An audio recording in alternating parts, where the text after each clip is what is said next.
পূর্ব ঘোষণা অনুযায়ী জ্বালানি তেলের দাম কমিয়েছে সরকার। পেট্রোল অকটেন লিটারে ৬ টাকা এবং ডিজেল কমানো হয়েছে ১ টাকা ২৫ পয়সা। নতুন দর কাঠামো কার্যকর হবে আজ রাত ১২টা থেকে।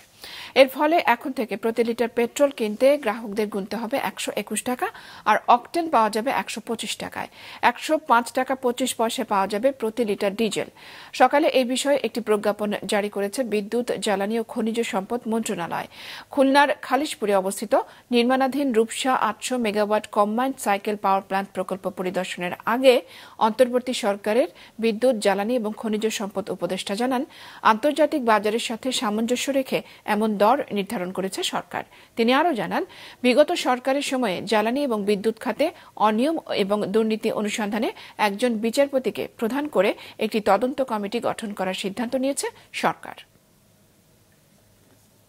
অকটেন পেট্রোল এগুলো তো মানে বড় লোকরা ব্যবহার করে, তো এদেরটা ৬ টাকা কমানো, এর কারণ হচ্ছে কি যে এগুলোর পরিমাণ খুব কম, তো ওই জন্য এটা কমালে এটা খুব একটা ইম্প্যাক্ট হয়। কিন্তু ওখানে ওই ১ টাকা ২৫ পয়সা কমাতে আমাদের জান বেড়ে গেছে আর কি।